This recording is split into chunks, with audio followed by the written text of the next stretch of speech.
여러분도 한 주 동안 안녕하셨습니까? 이렇게 소중한 안식일 주님의 전을 찾으신 여러분들의 마음 가운데에 하나님의 무한하신 은혜와 축복이 충만히 임하게 되시기를 주님의 이름으로 축원합니다.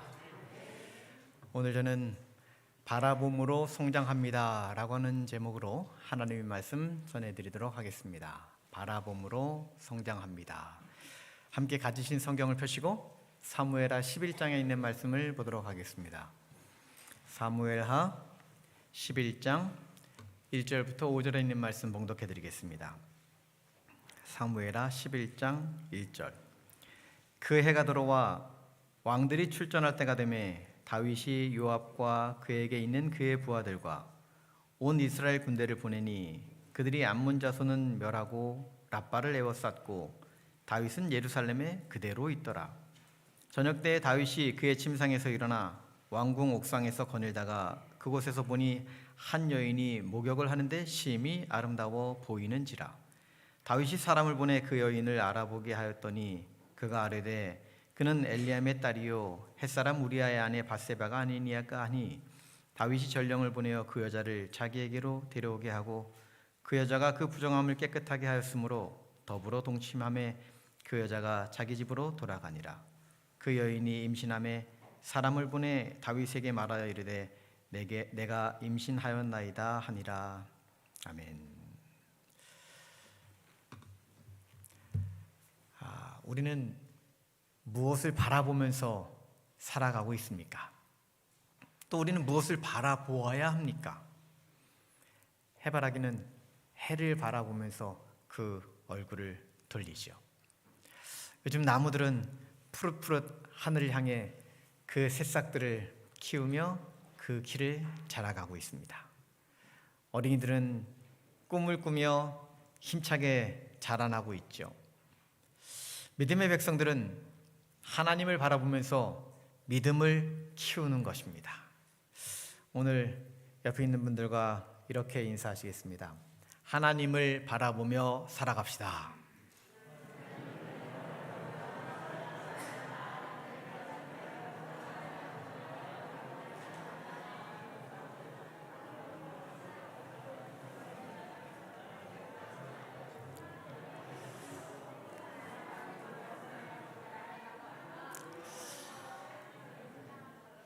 우리가 하나님을 바라보고 살아간다면 그것은 우리를 하나님을 향하여 성장시키고 우리의 믿음은 그렇게 커갈 것입니다. 사실 우리의 삶은 매일매일 무엇을 먹느냐에 따라 우리의 몸의 그 상태가 결정이 됩니다.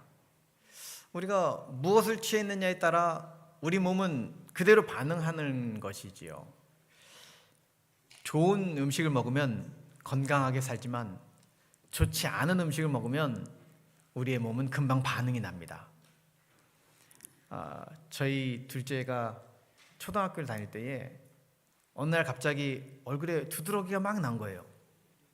학교에서 주는 음식에서는 특별한 일이 없었을 텐데 무슨 일일까 하고 조곤조곤 물어보다 보니까 그동안 학교 갔다 오는 길에 불량식품을 한 번, 두 번 사 먹었던 거죠.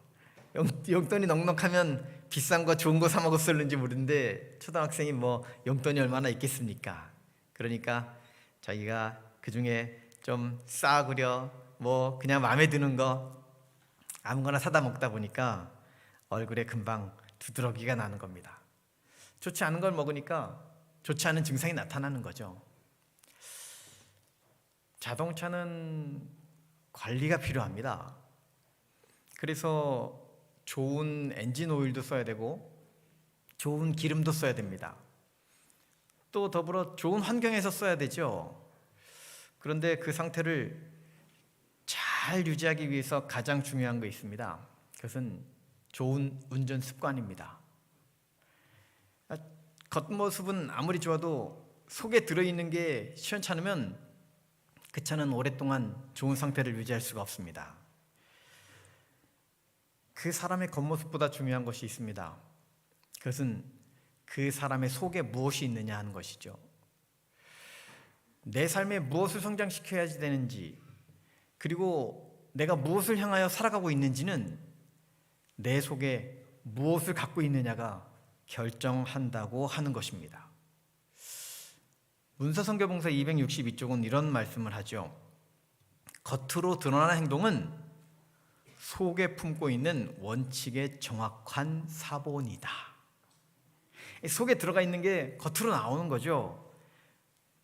내 속에 무엇이 들어있는지가 겉으로 드러나기 때문에 내 속에 있는 사람을 잘 양육해야 하는 것입니다. 우리의 몸에 좋은 영향을 끼치는 것은 바로 두말할 것도 없이 좋은 영양가 있는 음식들이죠. 우리의 생각과 우리의 행동에 영향을 끼치는 것은 무엇인가 하면 양질의 좋은 정보들, 좋은 말씀들인 것입니다. 우리는 보는 것을 통해서 수많은 정보를 접촉합니다.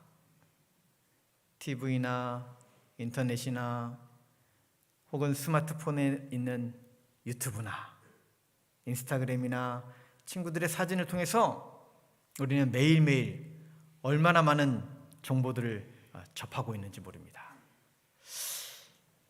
그런데 의문입니다. 우리가 접하고 있는 그 정보들은 과연 나의 성품에 도움이 되는 것입니까? 아니면 잘 생각하지 못했는데 어느덧 나는 그 영상들로부터 좋지 않은 영향을 받고 있었을까요? 우리가 보는 것은 우리의 삶에 얼마나 많은 영향을 끼치는지 모릅니다. 오늘 열왕기하 11장에 나오는 다윗의 경험을 통해서 보는 것이 얼마나 중요한 것인지 한 번 더 생각해 보는 시간을 갖기를 원합니다. 1. 다윗이 본 것. 11장 2절에 다윗이 본 것에 대해서 이렇게 기록해 주고 있습니다. 저녁 때에 다윗이 그의 침상에서 일어나 왕궁 옥상에서 거닐다가 그곳에서 보니 한 여인이 목욕을 하는데 심히 아름다워 보이는지라. 이 이야기는 우리가 잘 아는 것과 마찬가지로 다윗이 훌륭하게 이스라엘을 잘 다스렸고 정말 하나님과 동행하는 삶을 살아왔습니다. 그러나 일생일대의 실수를 범하게 되는 바로 보는 것에서 실패하게 된 이야기가 여기 기록되어 있습니다. 어쩌다가 이런 일이 발생했을까? 그 1절에서는 이렇게 설명을 해 주지요.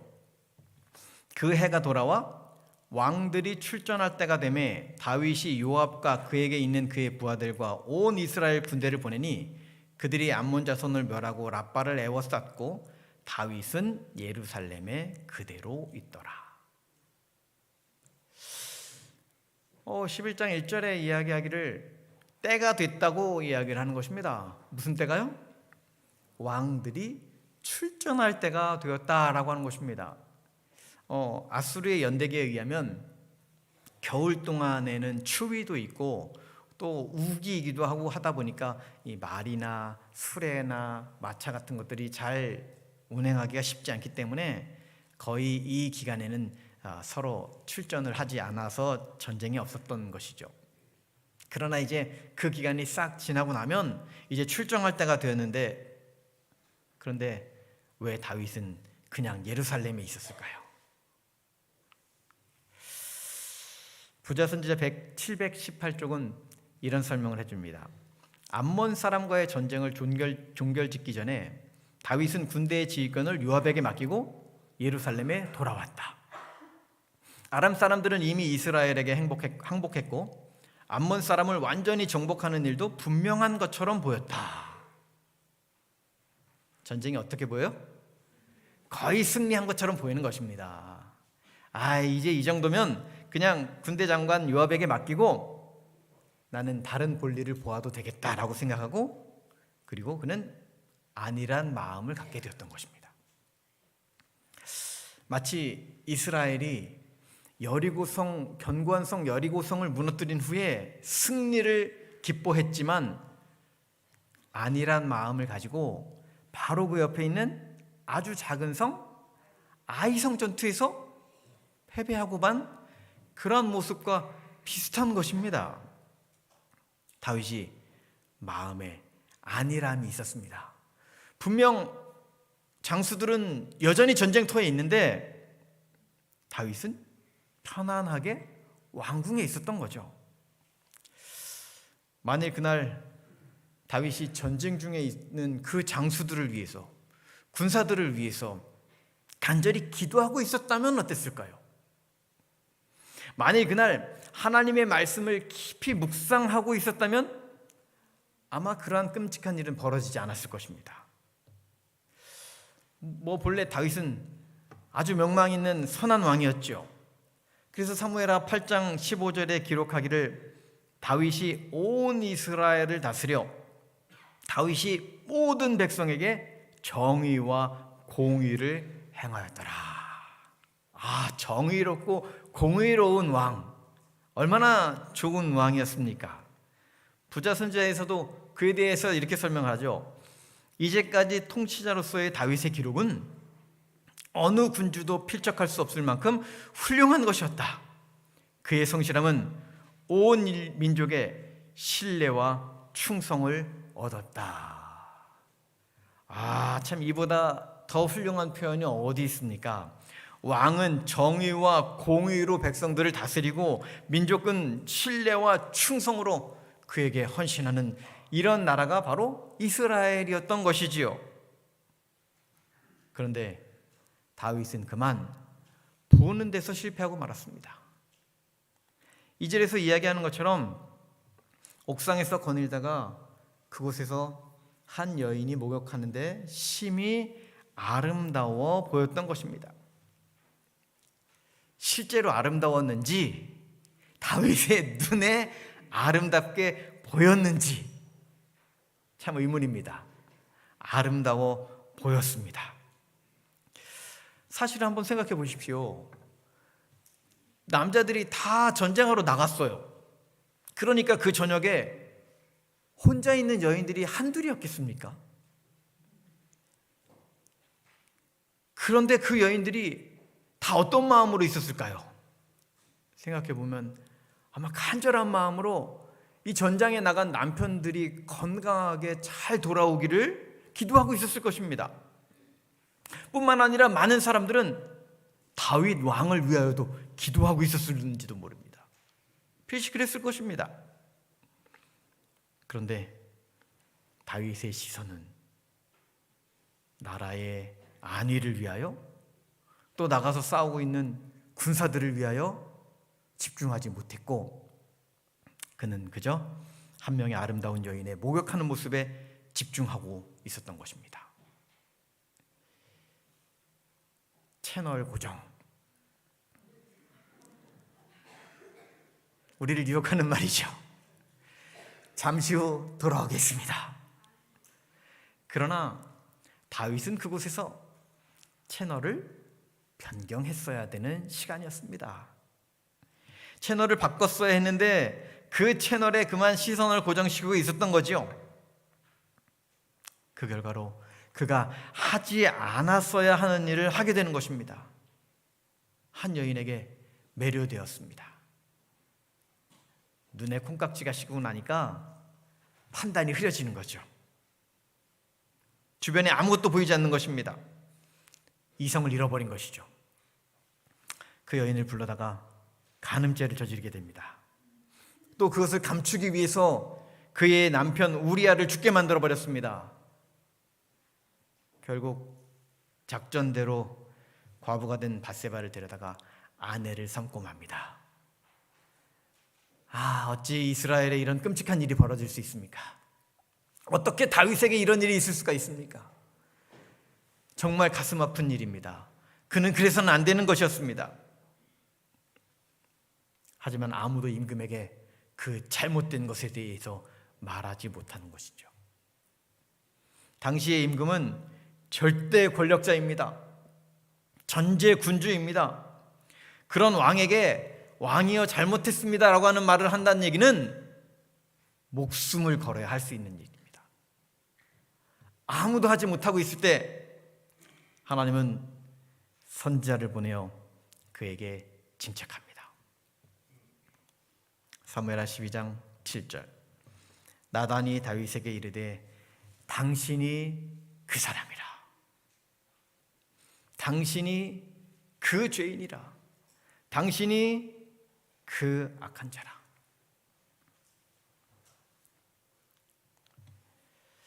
다윗이 무엇을 보아야 했습니까? 나단 선지자의 지적을 받은 다윗은 결심합니다. 시편 101편 3절. 나는 비천한 것을 내 눈앞에 두지 아니할 것이요 배교자들의 행위를 내가 미워하오리니 나는 그것들도 붙들지 아니하리이다.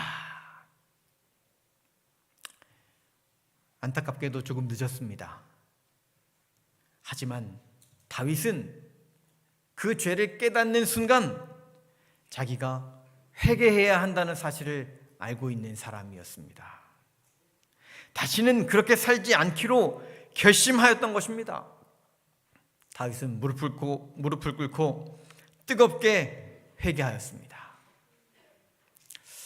사랑하는 여러분, 우리의 인생을 살아가노라 종종 우리의 시선이 하나님이 원치 않는 데에 머무를 때가 있지는 않습니까? 그것이 나에게 어떤 영향을 미치고 있는지 우리가 예민하게 반응하지도 못하고 잘 판단하지도 못하고 그저 세상의 사람들이 다 그렇게 사니까 그렇게 사는 것도 뭐 그리 나빠 보이지 않는 때가 얼마나 많이 있었습니까? 하지만 여러분, 우리의 양심을 두드리는 하나님의 음성이 들려오십니까? 우리가 그렇게 하지 않았어야 했다는 것을 깨달으십니까? 그렇다면 바로 그 순간이 다윗과 같은 회개의 순간이 되기를 간절히 바랍니다. 나는 비천한 것을 내 눈앞에 두지 아니할 것이요 배교자들의 행위를 내가 미워하오리니 나는 그 어느 것도 붙들지 아니하리이다. 더 이상 그것을 계속 붙잡고 있어서는 안 되는 것입니다. 이제는 채널을 변경해야 하는 것이죠. 더 이상 거기에 집착하고 있어서는 안 되는 것입니다. 하나님은 그것을 원치 않으시기 때문이라고 하는 사실이지요. 다윗은 나단 선지자의 지적을 받았습니다. 그리고 깨달았습니다. 그리고 자신이 어떻게 무너지게 되었는지 바로 깨달은 것입니다. 보는 데서 실패했던 것이죠. 교회증언 2권 410쪽은 이런 말씀을 합니다. 심령은 상상을 통하여 타락된다. 마음은 저급하고도 더 비열한 욕망을 일으키는 광경을 보는 데서 쾌락을 느낀다.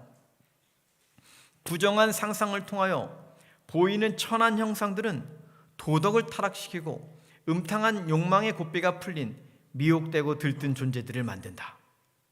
그리고는 하나님의 형상대로 지음받은 인간을 짐승의 수준까지 끌어내리고 결국은 그들을 파멸에 빠뜨릴 죄와 악이 뒤따른다. 하나님은 우리에게 원하시는 것이 있습니다. 그것은 바로 나의 영혼을 정결하게 보존하겠나이다 라고 하는 결심을 우리가 하기를 원하신다는 것입니다. 하나님의 정결한 것 속에서 우리가 자유를 누리기를 원하셨습니다. 하나님의 축복 속에서 우리가 은혜를 누리기를 원하셨습니다. 하나님께서 본래 계획하셨던 것은 에덴 동산의 그 아름다운 곳에서 우리가 아름다운 것만을 보면서 살기를 원하셨던 것이죠. 그래서 만물이 약동하는 이 봄철에 우리에게 아름다운 꽃들을 허락하신 것입니다. 그리고 그런 아름다운 꽃들을 바라보면 우리는 더 행복해지는 것이죠. 그것이 본래 하나님이 원하셨던 것입니다. 그래서 우리가 늘 더 아름다운 곳을 찾아가게 하시고 더 아름다운 것들을 찾아서 보게 하시고 늘 그 아름다운 곳에서 아름다운 것을 보는 사람들이 되기를 원하셨다라고 하는 사실입니다. 에덴 동산은 그래서 하나님이 그렇게 심혈을 기울여 심히 아름답게 창조해 놓으신 그러한 곳이었습니다. 우리가 그런 곳에서 살았다면 오늘날과 같은 삶의 모습은 아니었을 터이죠. 그래서 우리는 계속 에덴의 아름다움을 추구하며 다시금 에덴 동산에서 살아가고자 하는 마음으로 살아야 한다는 것입니다.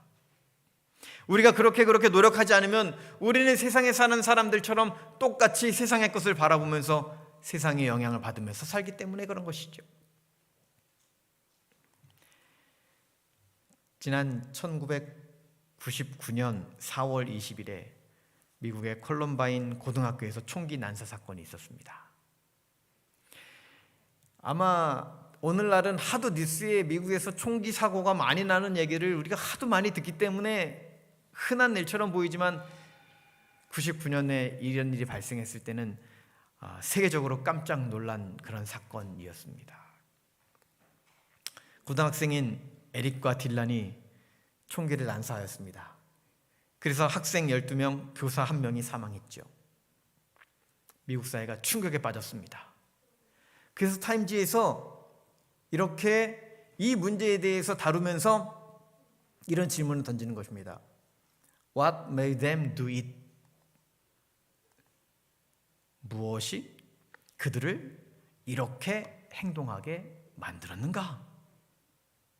무엇이 그들을 이렇게 행동하게 만들었을까요? 타임지에서는 이들이 그동안 폭력적인 비디오 게임과 폭력적인 애니메이션에 심취해 있는 청소년들이었다라고 그 원인이 아마 그쪽에 있을 것으로 결론을 내렸습니다.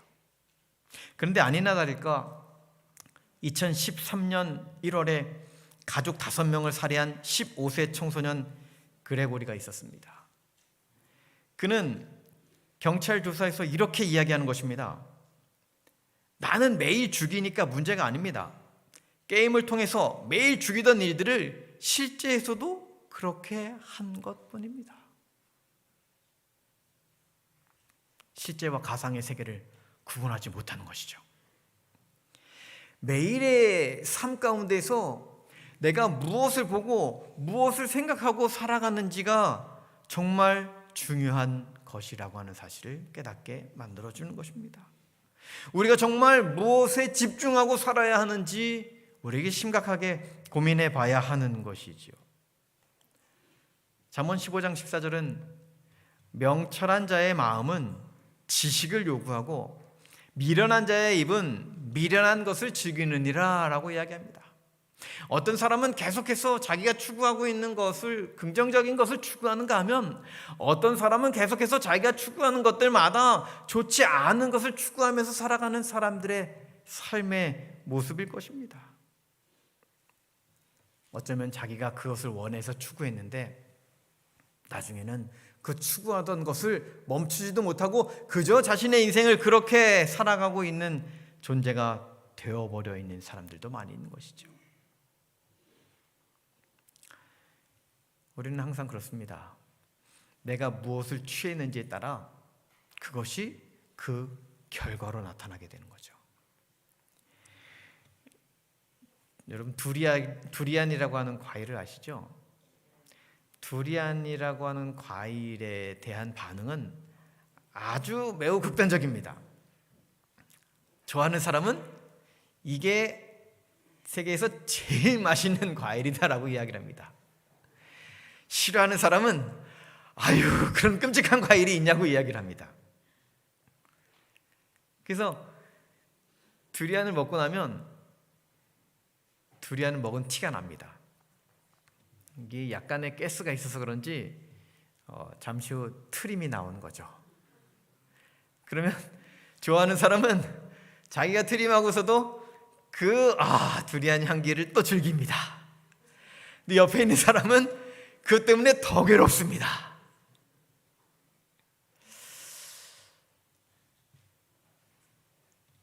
우리의 삶이 그렇습니다. 나에게 무엇이 있는지 그것이 드러나는 것이죠. 내가 보고 마음에 겪고 느끼고 체험한 것들이 우리의 삶 속에서 자꾸 주변 사람들에게 나타나고 또 그렇게 행동하게 되는 것입니다. 그래서 시편 119편 37절에 시편 기자는 이렇게 이야기합니다.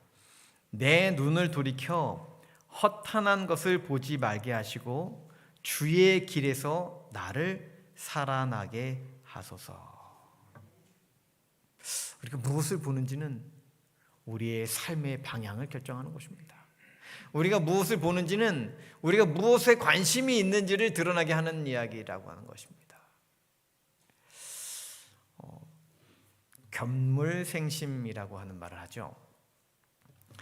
무언가 자꾸 내가 보면 거기에 마음이 자꾸 끌리는 것입니다.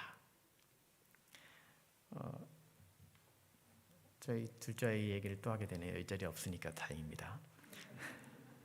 저희 아이가 어렸을 때 이렇게 어딜 지나가면 엄마한테 이렇게 물어봐요. 엄마, 저기 붕어빵이 얼마라고 써 있는지 보셨어요? 우리는 그냥 쓱 운전하고 지나가니까 옆에 뭐가 있는지 뭐 그런 거 잘 못 볼 때가 많이 있는데 붕어빵이 얼마라고 써 있었는지 봤냐고 엄마한테 물어보는 거예요. 그러면 뭐라고 대답해야 돼요? 몰라, 잘 못 봤는데 얼마라고 써 있었니? 뭐 이렇게 대답하겠죠. 저는 그렇게 대답할 것입니다. 근데 저희 집사람은 그렇게 대답하지 않고 뭐라고 대답하는가 하면 예석이가 붕어빵이 먹고 싶구나. 한 번에 알아듣는 거예요. 붕어빵이 먹고 싶으니까 붕어빵 장사하는 그 옆에 지나가면 그걸 자꾸 쳐다보는 거죠. 아마 어쩌면 늘 그 지역을 지나다니면서 거기에 바로 그 붕어빵 장사가 있었던 것도 다 알고 있었을 것입니다. 그러니까 거기 지나가니까 그것에 대해서 이야기를 하고 싶은 거죠. 자기가 관심이 있는 것입니다. 관심이 있으니까 자꾸 쳐다보게 되는 거죠. 과연 우리는 무엇을 보면서 살아갑니까? 그것이 내가 바로 관심 있어 하는 것입니다. 무비 가이드라고 하는 사이트가 있습니다. 기독교 단체에서 운영하는 사이트인데요. 이 사이트에선 누가 아이들을 기른가라고 하는 리서치를 한 자료가 있습니다.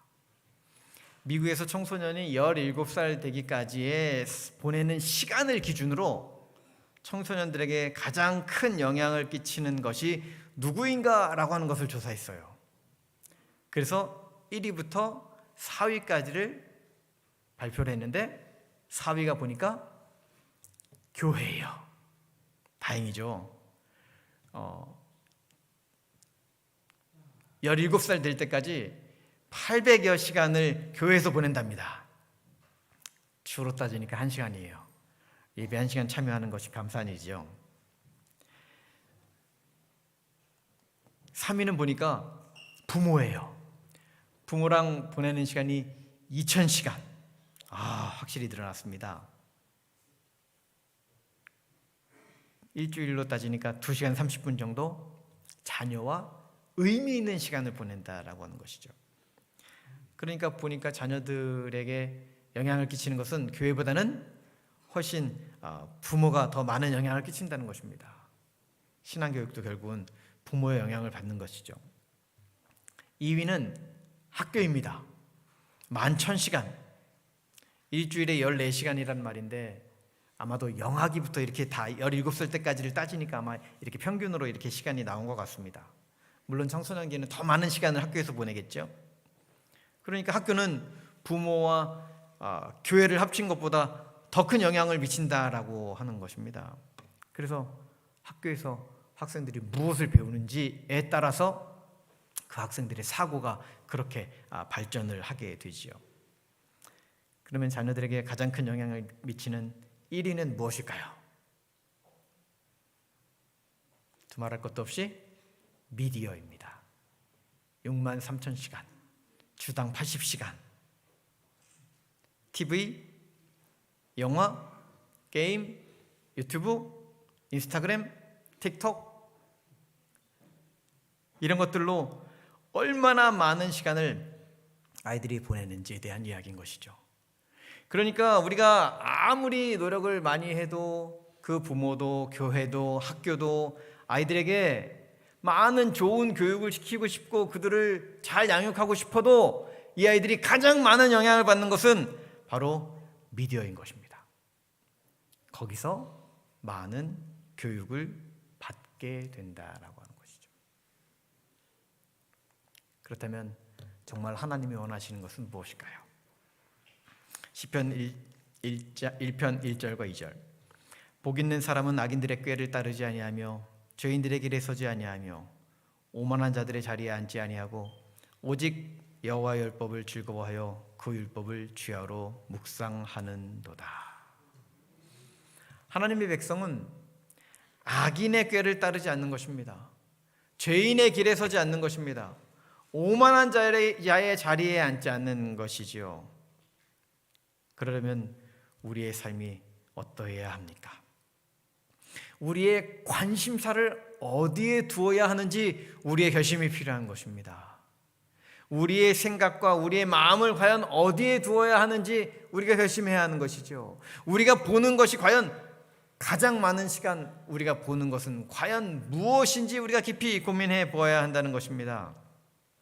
우리의 관심사가 이 세상의 것이 아니라 하늘에 두게 되기를 간절히 바랍니다. 우리의 관심사가 인간에 두지 않고 하나님께 두게 되기를 간절히 바랍니다. 우리의 관심사를 죄악에 두지 않고 의로운 것에 두게 되기를 간절히 바랍니다. 그것을 위하여 우리가 보내는 시간, 우리가 무엇을 보는지 우리는 깊이 고민해야 한다는 것입니다. 이스라엘 백성들이 애굽에서 나왔습니다.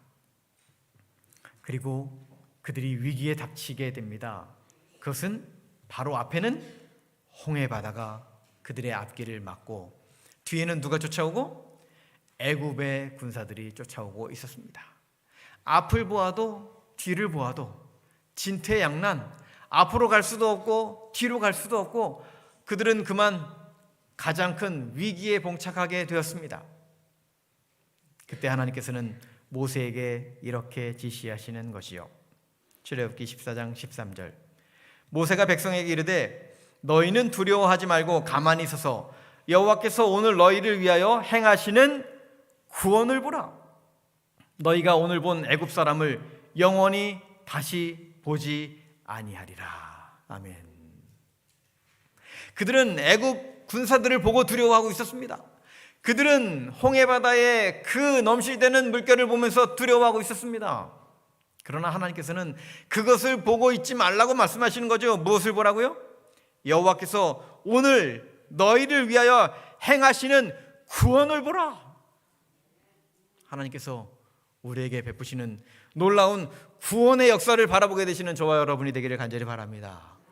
우리에게 나타난 그 두려움과 떨림과 무서운 것들을 향하여 우리의 시선을 돌릴 것이 아니라 그 속에서도 우리를 인도하시고 우리에게 놀라운 은혜를 끼치고 우리를 붙잡아 주시고 우리와 함께 하시는 하나님을 바라보게 되시는 저와 여러분이 되기를 간절히 바랍니다.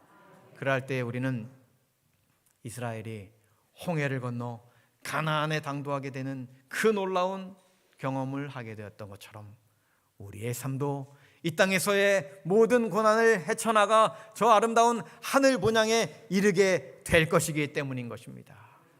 매일매일의 삶이 여호와 하나님께서 우리를 위하여 행하시는 구원을 바라보는 믿음의 백성 저와 여러분이 되기를 간절히 바랍니다. 교회증언 652쪽에 모세에 대해서 이렇게 이야기합니다.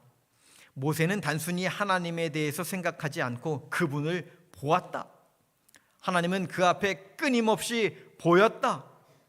그는 그분의 얼굴을 결코 잃어버리지 않았다.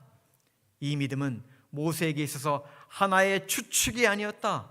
그것은 실제였다. 이것이 우리에게 필요한 믿음이며 시험을 견딜 수 있는 믿음이다. 모세는 하나님을 바라보았습니다.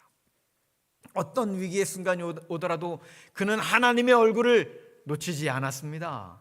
하나님의 얼굴은 모세의 시각에서 한 번도 멀어진 적이 없었던 것입니다. 그래서 그는 백성 앞에도 담대히 이야기할 수 있었던 것이지요. 여호와께서 오늘 너희를 위하여 행하시는 그 구원을 보라고요. 모세가 하나님의 얼굴을 끝까지 바라보며 하나님만 붙잡고 살았던 것처럼 우리도 하나님의 얼굴을 바라보며 살아야 하는 것입니다. 마태복음 14장 29절과 30절에도 또 재미있는 이야기가 등장을 하죠. 예수님께서 바다 한가운데 물 위로 걸어오시는 모습을 보았습니다. 그때 베드로가 이야기하죠. 주님, 나도 주님께로 걸어가게 해 주십시오. 그때의 이야기가 마태복음 14장 29절입니다. 오라 하시니 베드로가 배에서 내려 물 위로 걸어서 예수께로 가되 바람을 보고 무서워 빠져가는지라 소리질러 이르되 주여 나를 구원하소서. 물 위로 걸어서 주님께로 가고 있었습니다. 그가 누구를 바라보고 계속 갔어야 했습니까? 예수님을 바라보고 계속 걸어가야 했습니다. 그런데 무엇을 봤대요? 바람을 보고서 무서워서 물에 빠져버리고 말았습니다. 놀라운 일이 벌어지고 있었는데 거기서 바라보아야 했었던 것은 바로 예수님이었습니다. 주님을 바라보아야 했습니다. 주님에게서 시선을 떼는 순간, 바람을 바라보는 순간, 주변을 바라보는 순간 그는 물 가운데로 빠져 들어가는 것이지요. 사랑하는 여러분, 우리의 인생을 살아가며 어떤 위기 가운데 있다 할지라도, 우리의 인생을 살아가며 주변에서 볼만한 것들이 많이 생겨난다 할지라도, 우리의 인생을 바라보며 정말 우리의 믿음의 시선이 흔들릴 것 같은 그런 순간이 온다 할지라도 오로지 예수님께, 오로지 하나님께 우리의 시선을 고정하고 앞으로 달려나가게 되시는 저와 여러분의 삶이 되기를 간절히 바랍니다. 그래서 히브리서 12장 2절엔 우리에게 이렇게 말씀하시는 거죠. 믿음의 주요 또 온전하게 하시는 이인 예수를 바라보자. 예수님만 바라보는 삶이 우리를 희망으로, 우리를 본향으로, 우리를 구원으로 인도하는 길이라고 이야기해 주고 있는 것입니다. 가르법은 기별 2권 399쪽입니다. 암담하고 실망적인 것에서 여러분의 눈을 돌이켜 우리의 위대한 지도자이신 예수님을 바라보아야 합니다. 주님께서는 우리가 우리의 생명과 우리의 모든 것을 바치고 있는 현대 진리의 사업을 신중히 감독하시며 영광스러운 승리로 이끌어 주십니다. 주님께서 우리를 영광스러운 하늘 본향으로 이끌어 주실 것입니다. 이 세상에서 우리의 시선을 유혹하는 많은 것들이 있지만 그 유혹을 이겨내야 합니다. 이 세상에서 우리가 관심을 두고 싶은 것들이 많이 있지만 그 관심이 하나님께 영광 돌리는 일이 아니라고 한다면 우리의 시선은 다시금 하나님께로 돌려져야 한다는 것입니다. 저는 오늘 바라봄으로 성장합니다 라고 하는 제목으로 하나님의 말씀을 드렸습니다. 다윗은 보는 것에서 실패했습니다. 그러나 하나님께서는 우리가 꼭 보기를 원하시는 것이 있습니다. 하나님이 원하시는 것, 그것은 하나님의 역사하심을 보기를 원하시는 것입니다. 하나님이 원하시는 것은 우리가 하늘을 바라보며 살아가기를 원하시는 것입니다. 하나님이 원하시는 것은 우리가 그리스도의 십자가를 바라보기를 원하시는 것입니다. 이 세상에서 우리의 삶을 살아가지만 하나님이 원하시는 것을 바라봄으로 그 바라보는 쪽으로 성장하여서 하나님이 보시기에 부족함이 없는, 하나님이 보시기에 가장 사랑스러운, 하나님이 보시기에 가장 아름다운 하나님의 백성 저와 여러분이 되기를 간절히 바라면서 오늘 말씀을 마치겠습니다.